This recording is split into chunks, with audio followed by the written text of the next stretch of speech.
My dad is perhaps the biggest proponent of speaking to strangers that you could find on this planet.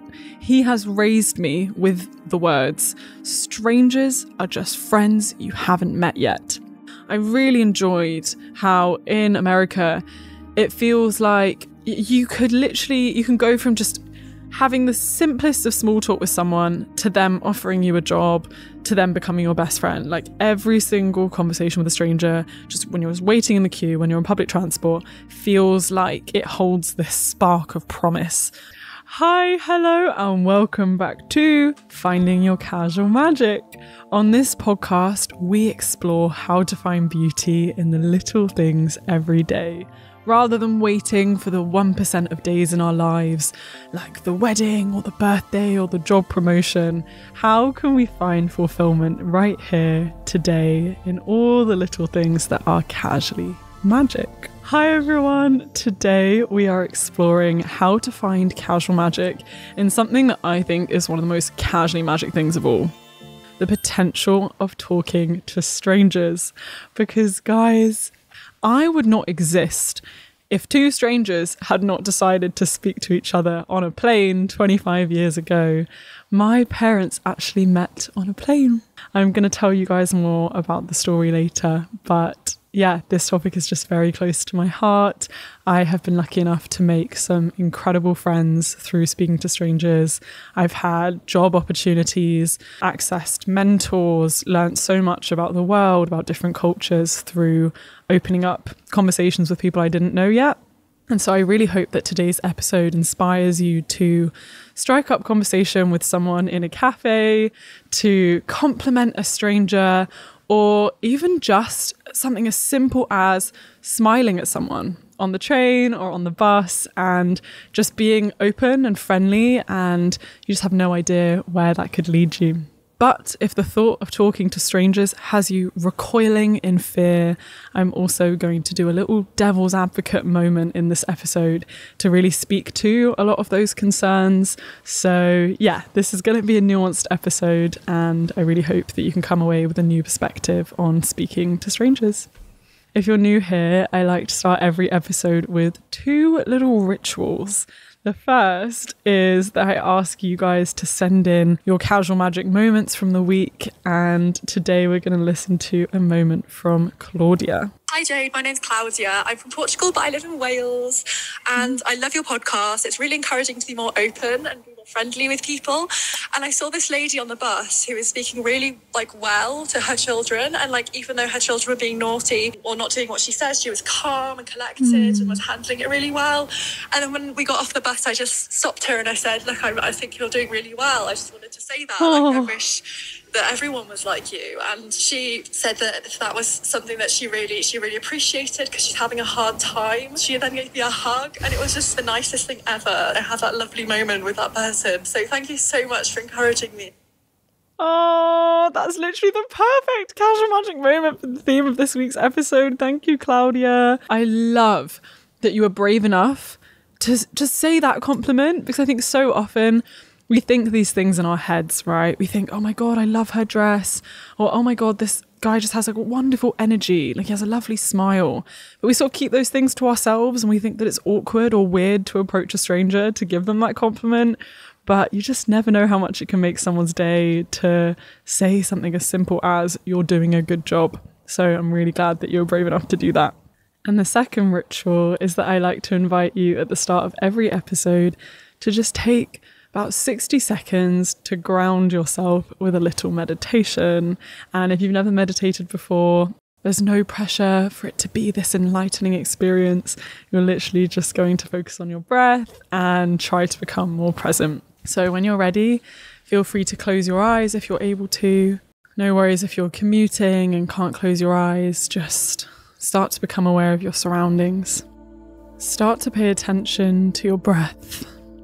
Where can you feel the breath in your body? Can you feel your chest expanding at the inhale and falling on the exhale? Start to imagine this bright white light around you. Imagine every single inch of your skin emanating this glowing white light. As you breathe in, feel the light growing and getting warmer, pulsating around you. And as you exhale, imagine this light offering you safety. Imagine this light around you being like a protective barrier between you and the world. But notice also that this white light is magnetic and it's attracting all the good energy that you could possibly want into your life.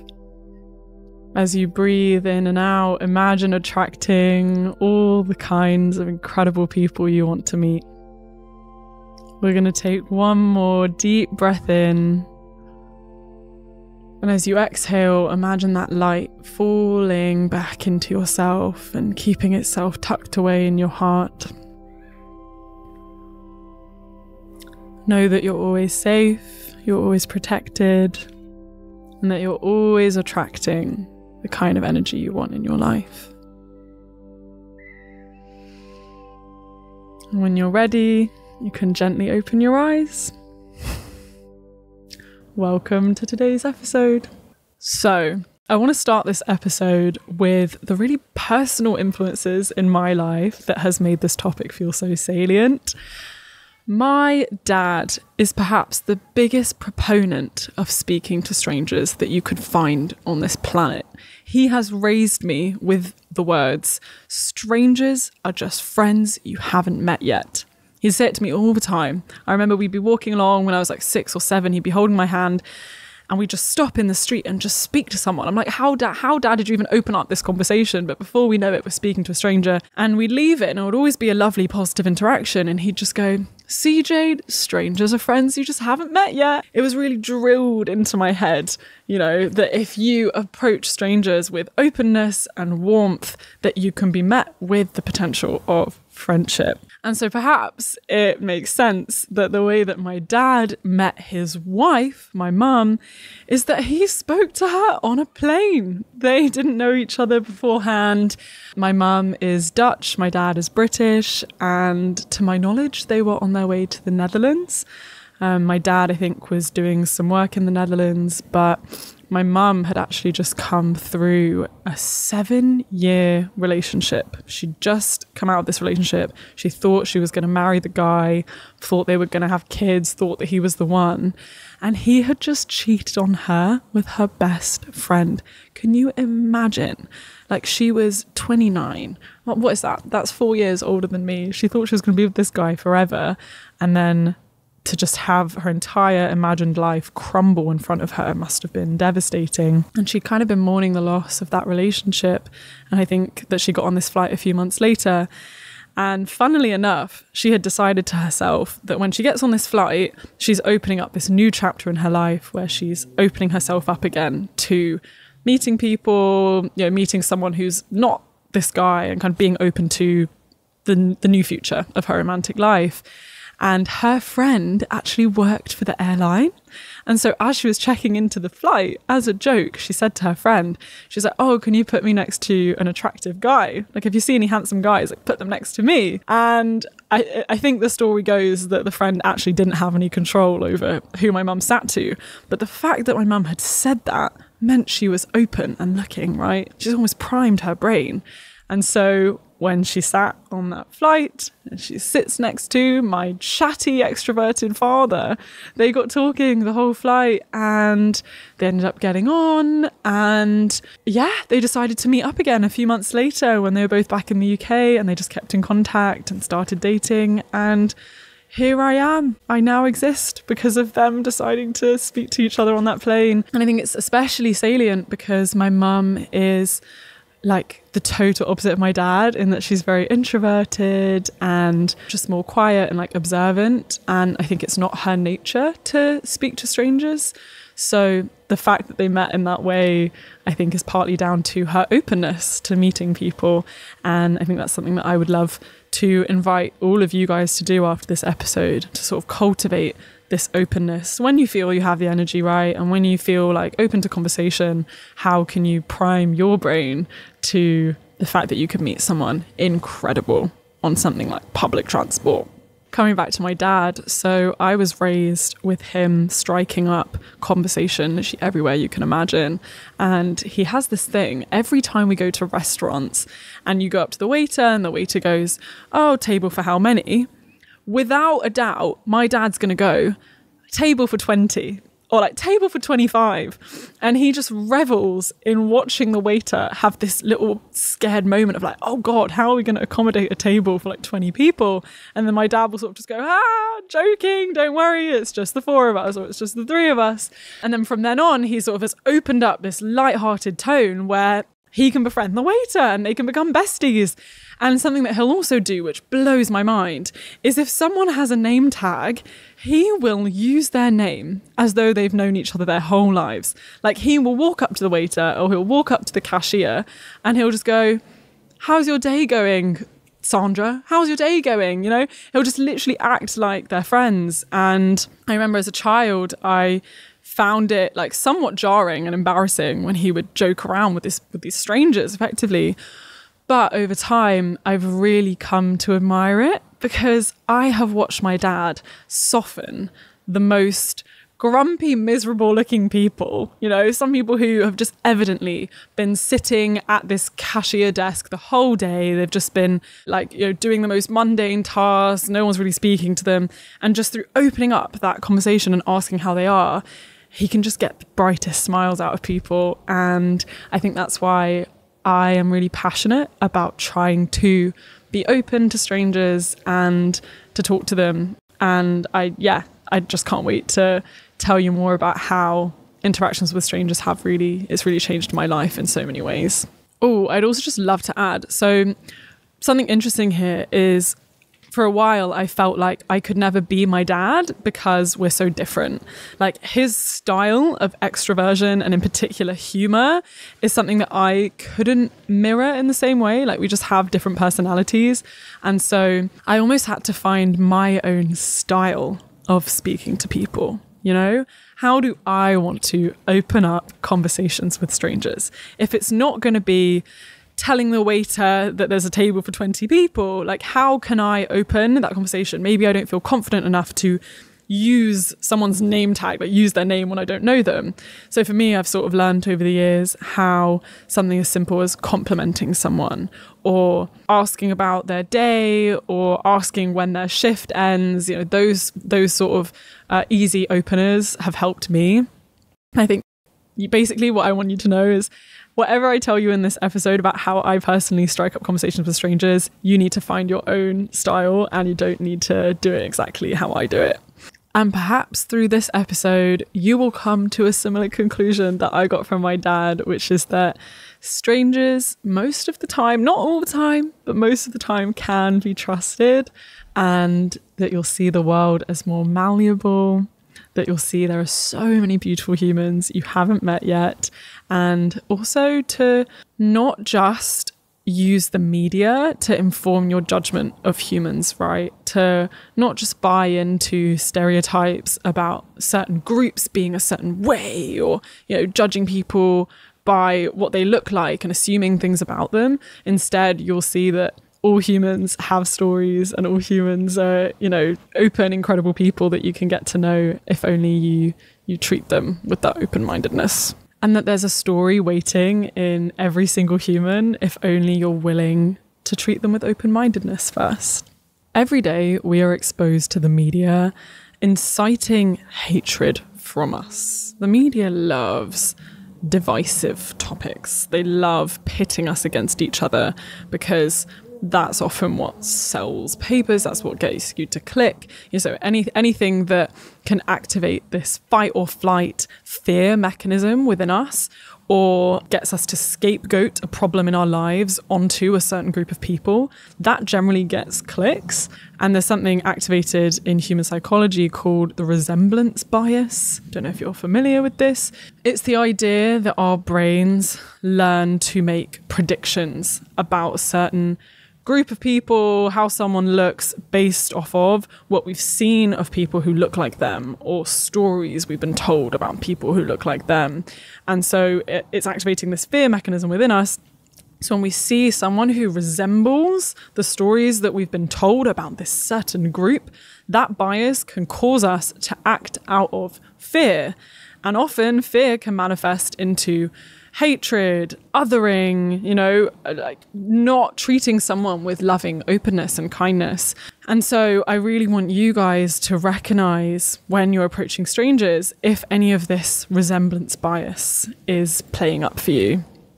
Obviously, we sometimes do need to act with caution. We need to trust our gut instincts, our intuition. If a situation feels unsafe, if someone doesn't feel trustworthy, definitely don't feel that you have to open up conversations with them. But I do invite you to question if some of your fear around a certain person could be irrational, could be because of things that the media has shown you about this type of group.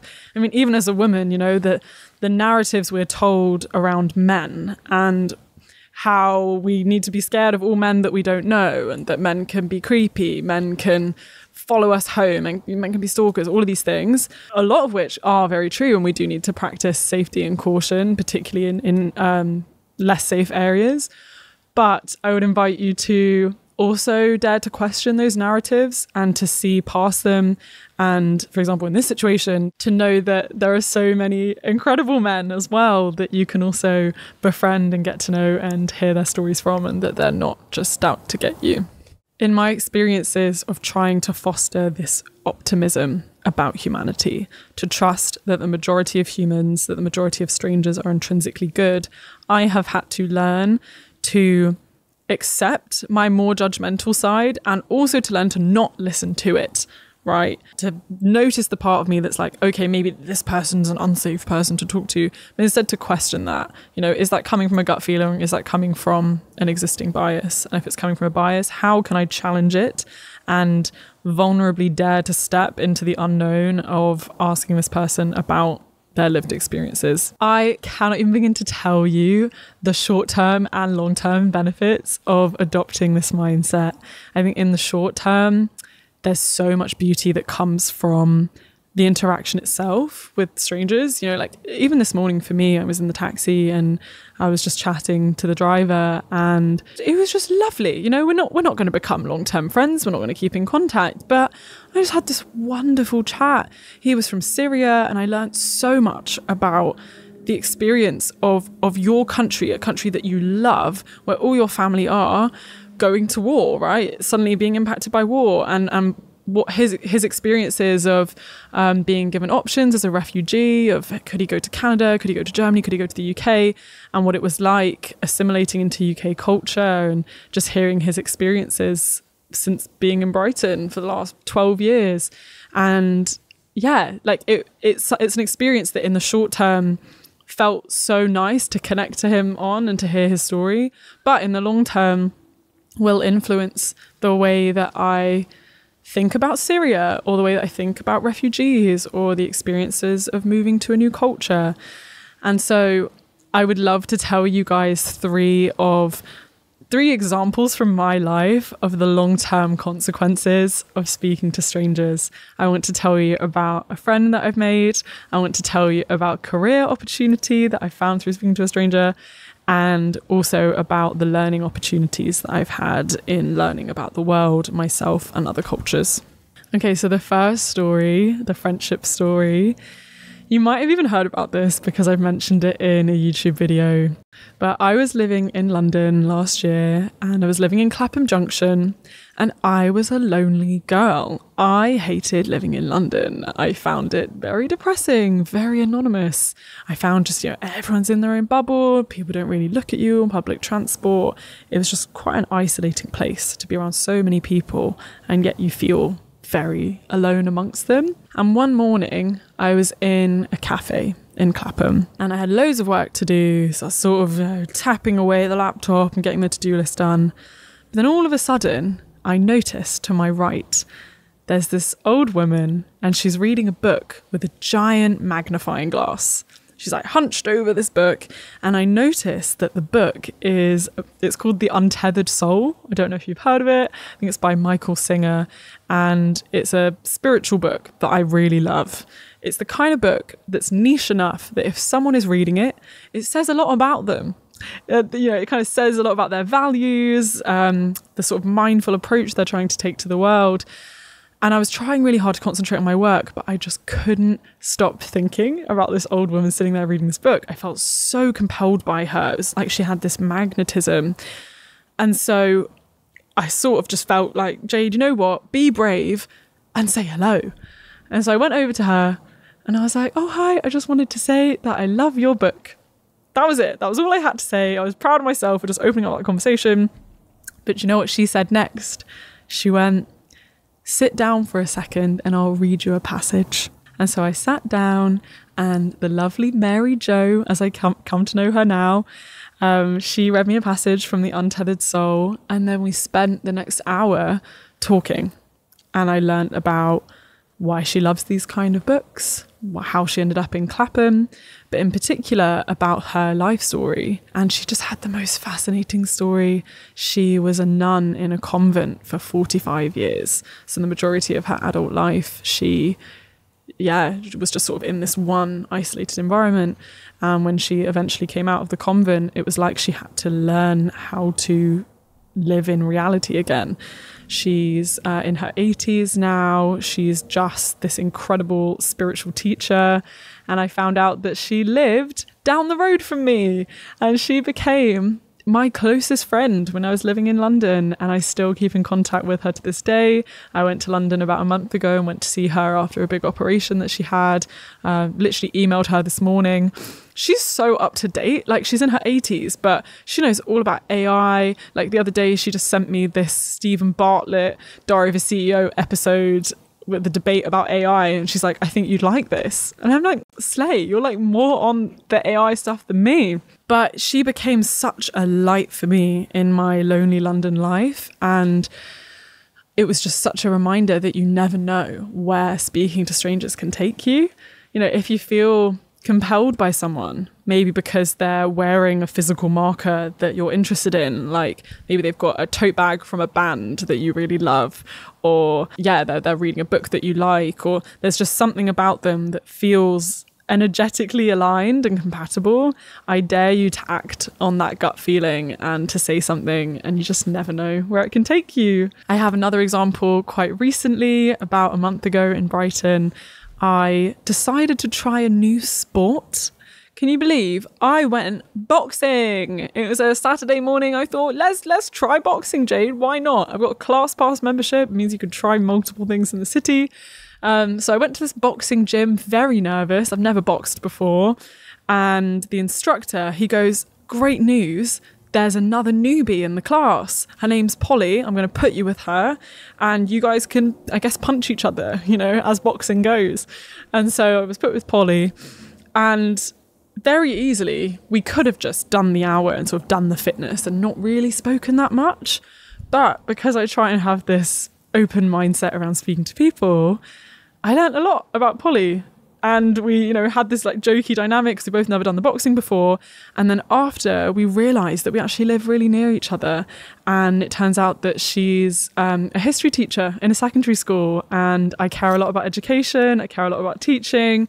And so we actually just had so much alignment. And yeah, she's sort of becoming a friend in Brighton, and that very easily could not have happened if we weren't open to, opening up more personal conversation in an environment that maybe didn't demand it. Another example that I would love to tell you about speaking to strangers and sort of the opportunities it can bring was when I was studying in San Francisco. I was at this co-working space. It's called AWS, the Amazon Workspace, and I was just doing my university work, getting things done. And then I noticed this guy sitting there, and he was tapping away at his keyboard. But I don't even know how to describe it. I just sometimes feel very compelled by people's energy. Like, he didn't have anything about him, like a physical marker to say that we would have aligned interests. But he just seemed kind of smiley. He just seemed very warm. And so when I noticed that he wasn't on a call, I thought, let's go chat to him. So I just went over. I think I asked, it's helpful to ask some kind of small talk question about the environment you're in. Like, oh, hey, when was the last time you used the pool table in the workspace? Or how long have you been coming to the workspace for? And we got chatting, and it turned out that he was just working on the most fascinating things. So he is really passionate about ending animal agriculture, and he was working on alternative meat proteins, and he also part-time founded a venture studio for impact-driven companies, which is basically where he would come up with ideas that need to be solved in the world. So you've got a problem, there's a really clear idea for a company that could solve it, and he would try and find founders to create that company. And I just loved his energy, I loved his passion for the world, and so we just became friends. And I would email him articles that I thought he'd find interesting. And over time, we developed this kind of mentoring relationship where I would email him about issues I was going through. I would ask for, if he knew anyone in his network who could maybe help me. And it was just such a really necessary kind of career relationship for me, especially because it was my first year of university. I'd never lived in the US before. I didn't really have any network there. I didn't have like a summer internship to sort of earn money, and he just really put me in touch with the right people. So guys, put yourself out there. You never know what can happen. If you like someone's energy, then I like to believe the universe is making you like the energy for a reason. There's an opportunity there that perhaps there's like an invisible thread between you that you can't see yet. And the third example is learning about the world. I feel like I have infinite examples of conversations with strangers that have absolutely transformed my perspective on countries and cultures. And I remember once I was on a plane and I spoke to the guy next to me, and he was Nigerian. And I learned so much about tribal culture in Nigeria. I had no idea about like the Igbo tribe and the Yoruba tribe, and how they have such like contrasting religious values, and how like if someone who's Igbo falls in love with someone who's Yoruba, like there's just so much tension there, like between their families. And I don't know, I just love how when you're speaking to people, you're learning about things that could be quote unquote academic, right? We're learning about like the sort of demographic structure of Nigeria, but you're learning about it through someone's lived experiences and story, and therefore it becomes so much richer and more interesting. So I absolutely loved speaking to him. Or on a different lens, like another way that I had this great learning opportunity with a stranger was on a plane. I sat next to a woman who was the head of marketing for UFC, the heavyweight championships. Guys, I don't know anything about heavyweight championships. I can't lie. It's not really my interest domain. But she was a woman working in a very male-dominated field. And so I had this like 8-hour flight sitting with her, and it was just fascinating hearing her experience of how she navigates those environments, the kind of things that she had to do as a woman to be respected, moments in her career that she's felt she's had to sacrifice her authenticity in order to get ahead, even little things like how she would use a lower voice in meeting settings in order to be more respected by men, because she knew that when she spoke at a higher pitch, her voice would sort of be taken over by a lot of the men's voices. So that was fascinating, to hear from the lived experience of a woman in a job like that. So I feel that you just have no idea how much you can learn from people, just people being themselves. If you're willing to be curious, if you're willing to be open-minded and to ask the right questions, you have no idea how much you can learn. Also, fun fact on the UFC woman, I don't know if you guys know, but my brother has a flavoured toothpick company, which I know sounds very strange and niche, but it's surprisingly doing very, very well. I think they have like 700,000 TikTok followers in a year, which is crazy. And they've done collaborations with James Corden and Ryan Reynolds and all these people. But one of their ambassadors of the toothpick company is Tom Aspinall, who's this UFC heavyweight champion. And so when I was sitting next to this woman who works for UFC, I was like, oh, I don't suppose you know Pick'em, this flavoured toothpick company, because they work with Tom Aspinall. And she was like, no way. The toothpicks. Everyone in the office knows the toothpicks. She's like, no way, that's your little brother. I was like, yeah, it is. So it's a small world, it really, really is. And I easily could have just gone that entire plane journey not speaking to her, right? I might have never known her job, she would never have known that I'm the sister of the toothpick guy. So it's beautiful. When you open up a conversation, it can be a win for everyone. Okay, so let's talk about culture, because I think one of the main factors that influences our openness to speaking about strangers is culture. So for example, I was raised in the south of England. I would not say that it is culturally encouraged or at times even culturally appropriate to speak to strangers. So for example, on the London Tube or trains in the south, there's like this unspoken culture of keeping to yourself. Most people will have their earphones in or their headphones on, or they are looking at their phone, or even if they're not, just the very tension of the environment suggests that you should not be speaking to people, like leave them to their peace, respect their peace. And, there's something, I guess, lovely about that. Like I've also been in cultures like Seoul and Taipei, where it was a similar culture where people sort of keep to themselves, and it was a lot about mutual respect and allowing people to have their peace. But having lived in a place like the US, America, where it is the total opposite and is actually culturally encouraged and normalized to speak to strangers, I must say that there's something beautiful about being in a place that makes that socially acceptable. I really enjoyed how in America, it feels like you can go from just having the simplest of small talk with someone to them offering you a job, to them becoming your best friend. Like every single conversation with a stranger, just when you're waiting in the queue, when you're on public transport, feels like it holds this spark of promise because people are so open-minded to you. And perhaps, it was also received differently because I'm British and they just assume that you are intelligent and adorable because they love a British accent in that country. So, maybe I received treatment that other people would not receive. Also, I'm a white girly and stuff. So I'm not saying this would be everyone's experience in the US, but generally there is this culture of openness to people. And I can completely understand if any of you guys were raised in the US or in Canada, like maybe this episode feels even kind of foreign to you because it's so obvious to you that speaking to strangers could lead to beautiful things. So I'm really interested if you guys could kind of reflect on your culture and how that influences your perspective of strangers.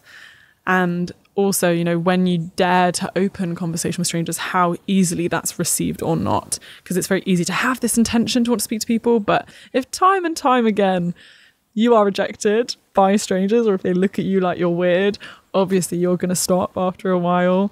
And so don't blame yourself if you've tried and failed. Like it's not just you, it's also the culture that you're in.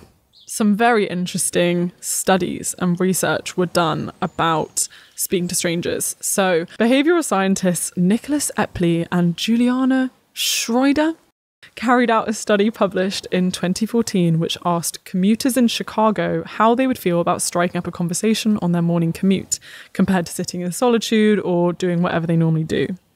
And most thought that talking would actually lead to the least pleasant commute. So our commuters estimated that only about 40% of their fellow train passengers would be willing to talk to them. Yet every participant experiment who actually tried to talk to a stranger did find that the person sitting next to them was happy to chat. So isn't that interesting that we can have this preconceived notion that no one on the public transport will actually want to speak to us, and we can think that the resistance of having to speak to them would make it the least enjoyable journey possible. But data in 2023 reveals that those who engage in even momentary interactions with strangers report greater levels of life satisfaction. And following a social, psychological and personality science study of 60,000 people, 2/3 of whom were from the UK, researchers discovered that momentary interactions, greetings and thanking one another improved well-being. So I can come on here and tell you guys, talk to strangers, it's going to be great, it's going to improve your life. But now the data shows that it will improve your life too. Literally something as simple as greeting a stranger, saying thank you, will improve your day, will improve their day. And so even if it's countercultural, even if it feels awkward, I dare you to try to make it feel more part of your comfort zone to open up that conversation despite any potential awkwardness. And to quickly come back to this idea of culture, so everything that I've just said, right, about, people in the south of the UK are generally like this, and I generally experience them to be like this on a train, versus in the US, I generally have experienced them to be like this. In many ways, that is me adding to my own resemblance bias. This bias that I mentioned earlier in the episode, where now I have these preconceived notions of how people in these places are going to be. But the danger of making these generalized assumptions is that they can also become misconceptions. You know, this study was done in people in Chicago. I've just told you that people in the US are generally open to talking to strangers, but this study showed that the majority of people in Chicago thought that the least enjoyable way to spend their commute would be speaking to strangers. And so that already goes against what I've just told you. And I think it's so important that while we note how our culture might affect us, to remember that it's not a generalization, and we can always break those cultural norms. And actually, every individual person, while somewhat a product of their culture, is also their own entirely new experience for you to have, right? So they could absolutely represent the cultural norms, or they could be entirely countercultural, and you have no idea until you dare to try. So perhaps when you're thinking about how your culture affects you, you could also question, what countercultural experiences have I had with strangers? And have those countercultural experiences led to new misconceptions about the people around me? And how might I begin to undo those misconceptions? Okay, besties, let's get to some practical devil's advocate questions, because I know that so many of you are going to have all these but questions in your head. Oh, but Jade this, but Jade that. And I think one of the things that a lot of you are probably going to say is, but Jade, I don't know what to say. Like, what if it's awkward? What if I try and talk to someone, but it's just awkward? Like, I don't want to be rejected. I don't want the other person to just, I don't know, look away from me, and then I'm just stuck there having put myself out there and have to go awkwardly sit back down again. Okay, so my advice on what to say would be to start really small and to make a comment that is context dependent. So comment on something related to your shared environment. So for example, if you are on the train with someone, look for a moment where that person is not busy. So perhaps they've taken their headphones off, or they're sort of just looking into the distance, or there's an obvious moment of presence from that person. And then I would just ask something like, where are you going? Or, oh, where did you just come from? What are you up to today? You know, like, you're both on a train and you're both going somewhere, and you both come from some place, and just the shared experience of being on this piece of public transport gives you something in common that you can discuss. Like, I was on a train the other day with a guy, and he was reading a book that I just really liked. It was called Ultra Processed People, and I thought, that's a great book. And so I sort of waited for a moment where he put the book down, and then I just said to him, I was like, oh, what made you pick up that book? You know, because I just liked it. And then we started having this amazing conversation about where he's going. I had just come back from a funeral, so we were talking about that. And look for kind of small identifiers that you can use to see if a person's open to a longer conversation or not. And then the key, once you've opened the door, you've just asked a question that is very rooted to this context. If you can see that they're open, they've answered with something hopefully somewhat open, maybe they're smiling, maybe they're just giving open body language. The key now is to be curious and to ask some kind of question that extends you away from the context that you're in. So obviously nothing too deep, nothing too dramatic, but how can you extend it? So say we're talking about this book, you know, oh, what made you pick up this book? I don't know, he's talking about interest in health. Boom, health is the topic, you know, like, how can I use that topic to sort of ask something slightly more interesting that can then get us into a conversation that no longer feels really surface level or like in the territory of awkwardness. And I think that's how you start to move into a place that could become more like friendship or more familiar. Also, the key here is to try to ask open-ended questions rather than yes or no questions. So rather than like, are you going here? Yes or no? Do you like this book? Yes or no? You can ask, broader questions like, what do you like about this book? What are you not enjoying? Is this book taking you a long time to read? If so, why? Like, are you flying through the pages? Should I pick it up? I know that these are yes or no questions now that I'm saying it, but like, I think almost if you have a yes or no question, you can extend it with a why or a how. And I think that's the space in which more interesting conversation arises. So coming back to the example about this book, say the guy who goes, oh yeah, this book's all about health. I would perhaps ask, have you always been interested in books about health? Or is there a reason that health has become more important to you recently? Just something that sort of uses health as a topic to pivot upon, to ask a more personal question, but not too personal. We're still talking about health, but I'm always interested in the motivations that lead people to these interests.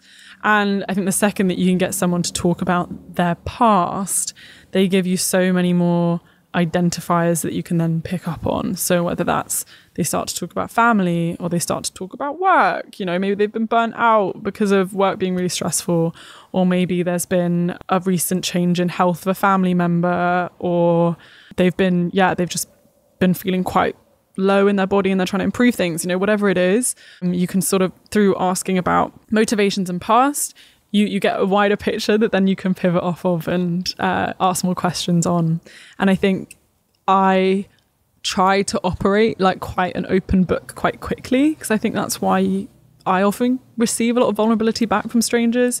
When he was saying like, oh, where have you come from? I easily could have just said, oh, I came from Derbyshire, saw family. When really I was there for a funeral, when I was actually feeling quite fragile that day.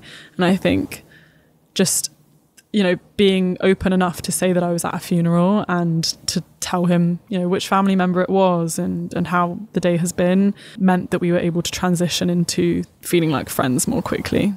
Okay, this is like a hot take, but something I'd actually recommend if you really are scared of deep conversation, or the second that you talk to a stranger, you just forget everything, is I would memorize a few deeper questions that if you're in a conversation, your mind goes blank, you've got this bank of interesting questions that you can pull from. Obviously, don't go too deep and don't make it too awkward and just insert it into like a really random conversation. But there's this amazing list of questions that the New York Times came up with, and it's called the 36 Questions to Fall in Love. And the 36 questions start more surface level, and over time they deepen until you're at like, what's your biggest regret in life?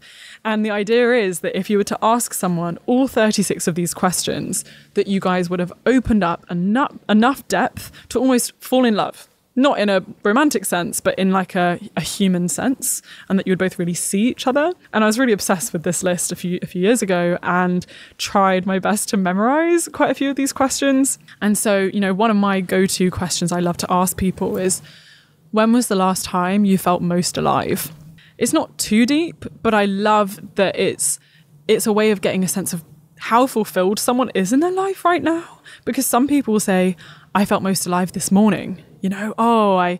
I woke up and I saw the sunrise and it was just so beautiful and I just felt so alive.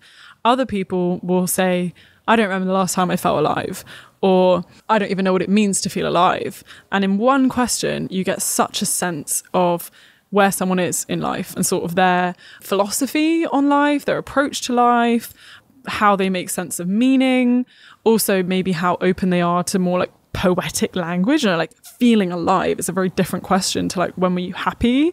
So I think if you can have a few of these questions that sort of can lead to a lot, that's an amazing way to open up depth. And most importantly, for this piece of the devil's advocate question, most importantly, I would say, remember there is no pressure for an interaction to become anything. I never talk to a stranger thinking, this is going to become a friend, this is going to become a mentor, this person's going to give me a job, or, oh, we're going to talk for the next half an hour, or we're going to talk for the whole 8-hour plane journey. I have no expectation every single time. if our interaction is as simple as this compliment, they respond, they put their headphones on, that can be the interaction. I'll feel very happy and satisfied with that interaction because I don't need it to become anything. And I think that is the best mindset. When you have no expectation, you can only be positively surprised. And perhaps that's something that you can practice, is to smile at a stranger, to maybe say one thing, and then to retreat again and put your headphones on and to feel proud of yourself for making that first step. You know, you don't need it to become anything deep or grand. And obviously, we do have a sensitivity to rejection. And there's this article called The 5 Biggest Biases That Affect Decision Making by Neuroleadership. And one of our biggest biases is safety bias. We protect against loss more than we seek out gain. This is also sometimes known as loss aversion. We are just so scared to lose things, right? Like our sense of security. We don't want to introduce awkwardness into our day. And so we ignore the fact that we could be gaining a friend. We could gain the potential for such a nourishing, interesting conversation we can learn a lot from because we're so scared to lose that security. Safety bias holds back healthy forms of risk taking. One way that we can mitigate this bias is by putting some distance between us and the decision, such as imagining that you're offering advice to a friend to make these events less emotionally tied to our current selves. So, for example, if a friend was to ask you, should I compliment that stranger's bag? You know, like, oh, maybe the bag is from Lucy and Yak. I love the company Lucy and Yak. I just adore that bag. I love the colours of it. If you're asking a friend, you know, oh, no, if a friend's asking you, like, you know, should I say the compliment? Most of the time, you'd probably be like, yeah, like, you've got nothing to lose. Like, go for it. Why not? But obviously, it's so much harder when we're in our own heads making that decision. So trying to distance yourself from that decision can help you with the fear of rejection and the safety bias. And if the awkwardness of speaking to a stranger in public is just too much, then I would highly recommend a first step of either hosting an event yourself or going to an event that is around a shared interest. So, for example, if you love crochet, you might join a crochet club where you don't really know people, that's going to be strangers there, but you can go and you can talk about this shared interest, this third thing. So you're not having to talk about yourself, you're not having to ask them about their lives. You can talk about your passion for this hobby, and it's such an easy way, not even easy, like I know it can still be scary, but it's a wonderful first step to getting more comfortable with strangers and to build up evidence in your mind that talking to strangers can have positive outcomes. Like, if you can turn one stranger into a friend, you will feel forever more empowered by the possibility of speaking to new people. And I'm also going to leave some recommendations of social events in the description. So there are some amazing organisations like Strangers in the City and Fellow Humans. And I also highly recommend the apps Eventbrite and Meetup. I don't know if you've heard of them, but they helped me so much in my time in London. I'll just regularly peruse Eventbrite and just see if there's anything happening in my city that I might like. And you can just meet great people. Like, you can go to language exchanges, bachata social nights, you know, boxing. Boxing was fun, actually. I recommend it. Okay, another classic devil's advocate. But Jade, stranger danger. Strangers are scary. Strangers can kill me, you know? And I get it. We've been raised our entire lives to think strangers equals danger. Like, don't go near strangers, don't open up conversation, don't even make eye contact, stay in your lane. Especially if you are any kind of marginalized group, right? If you're a woman, if you're queer, if you're black, if you're brown, like, there are so many genuine reasons to have fear when you know that there are people in society who actively dislike parts of your identity. My advice to you would be that obviously you need to assess the risk. I will never tell you to speak to someone who makes you feel unsafe. I will say actively that you should avoid this person. And I think it's about cultivating a really strong intuition and gut feeling. And I know that this is hard because sometimes intuition can be influenced by past trauma and fear, right? So you think that it's intuition, but it's actually just fear.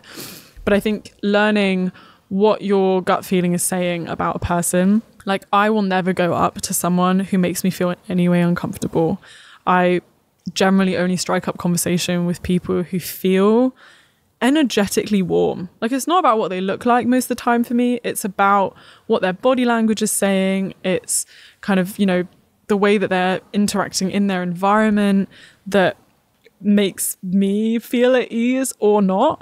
And trusting that if my nervous system feels like good around someone, that's something that I can explore and I can open up conversation around. And if you come from a marginalized group and do feel unsafe in certain settings, one of my biggest pieces of advice would be to do more research. You know, like, there's a lot of research to say that certain areas are safer or less safe based on your identity. Like, for example, Brighton is sort of known as a safe haven for queer people.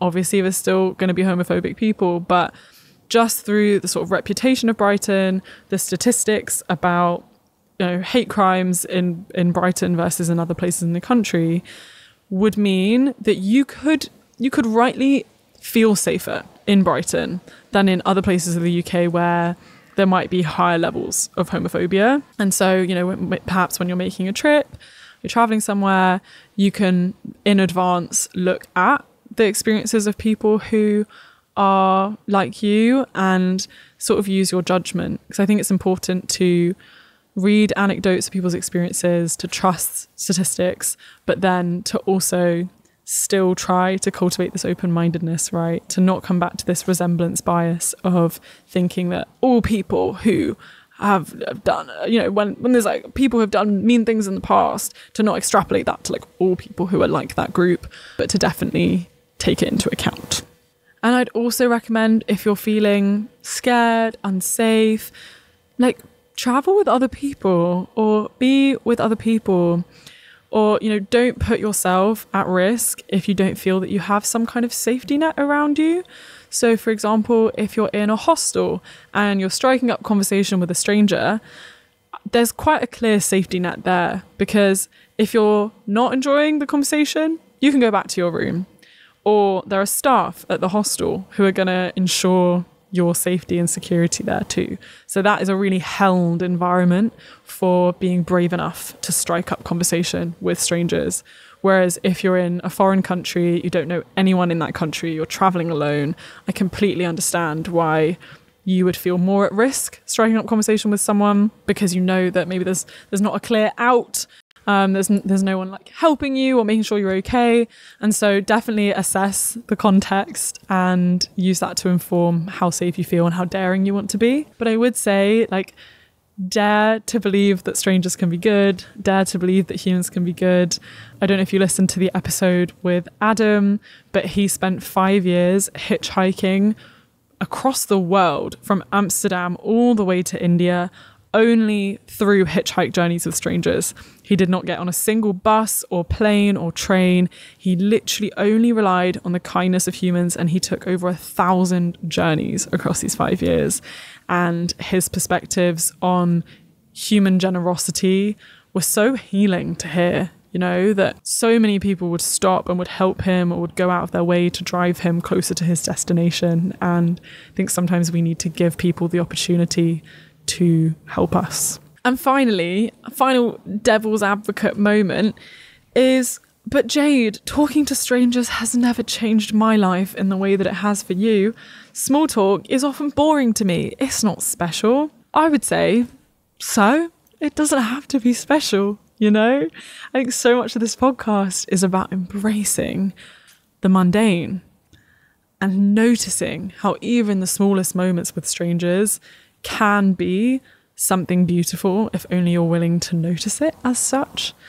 And also to remember this study that we looked at earlier, right? That it's literally proven to enhance well-being, to open up even the smallest of conversations. It can be simple, it can be a compliment, it can be a little thanks for holding the door open, you know, it doesn't have to be a lot. But that is creating this shared web in our culture and in our communities, that people are kind, people are open, people are willing to talk to me, you know, like every single time you do that, you are helping shape a kinder culture for everyone to be part of. And I think there's something to say for all of us trying to do that and how that'll improve well-being for all of us. And of course, you've got to have no expectations. You know, like I've never gone into an interaction thinking that someone will end up being a friend or being a mentor. But the law of averages is such that the more conversations you strike up, the more opportunities there are for good things to find you. You know, like if you only talk to strangers 5 times a year, it makes sense that, you know, maybe you haven't found a friend out of a stranger. But if you spoke to a stranger every single day, then that's 365 opportunities in that year for a stranger to, add something meaningful to your life. And so I dare you to go out of your comfort zone and make talking to strangers part of your comfort zone. So how do we build the courage to say hello to strangers? I would firstly say, remember that an interaction is fleeting. You know, that's the beauty of it. Whatever happens in that present moment, like, it's going to be gone in an hour, in a day, in a week. So if it's awkward, embrace it. It's okay. It's, you know, it's not going to haunt you for the rest of your life, or like, don't let it haunt you, because odds are that it will have been something positive for the other person too. And also, the more you think about starting a conversation, the more in your head you'll be. Like, I don't know if you've ever like been on a plane and you've been thinking to yourself, I should say hello to the other person. I should say hello. I should say hello. I should say hello. And you just end up being in your head, and you start entertaining all the ways that you could open up a conversation. You're like, I could compliment their hair. I could ask, what movie are you going to watch? You know, you just get so in your head that you end up saying nothing. And so I'd say it's better to just say something, to strike up like a little random conversation based on something in the environment, than waiting for it to be the perfect opening. Remember to smile. Remember to have open body language. Remember to be a friendly vibes person. Try and even make eye contact. I know these things are scary, but the more openness you bring, the more at ease another person will feel. And don't be afraid to share things about yourself. Don't be afraid to be vulnerable. Obviously, read the room. You know, if the other person's not too into the conversation, don't go dropping all your life trauma. But, you know, if they're asking how you are, maybe I dare you to say the truth. What? Scary, but I don't know, could open up a lot. That actually reminds me, I went to a cafe a few months ago in Brighton, and I went up to the barista and I just said to him, I was like, how are you today? And very easily, he could have lied to me. He could have said, I'm good, thanks. How are you? But instead, he said, today is my 2nd day after quitting weed and I'm really struggling. And just him being willing to be vulnerable with me meant that then when he asked me, how are you today? I actually told him the truth. And he's now a good friend of mine in Brighton. And every time I go to this cafe, he's an angel and he makes me the coffee for free because we're just friends. And yeah, I will just never forget how him deciding to be open about how he was feeling changed everything for our interaction, but then also our relationship. So don't be afraid to be vulnerable. Okay, so at the end of every episode, I'd love to invite you to answer these journal prompts to kind of integrate the lessons from this episode, to reflect on how it's relevant to your life. So if you feel called to, I dare you to go grab a notebook, or feel free to answer in your notes app, or even just answer them in your head. So feel free to pause the episode as needed. How do you feel when you think about talking to strangers? Do you feel excited, nervous, curious, anxious? Why? For a second, pretend that you're not you, but you're your mentor.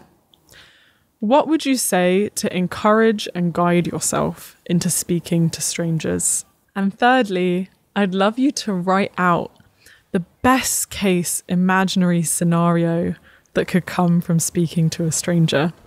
My casual magic this week was... So the weather's been getting quite miserable now in England. It's getting colder. It was raining a lot. It was very on and off. Obviously there's coziness to the rain, but I just love sun personally. I love a sunny day.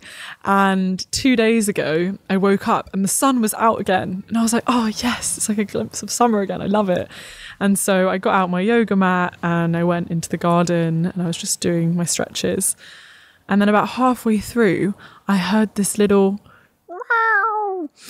And I look over and the neighbour's cat has been summoned by my good energy in the yoga.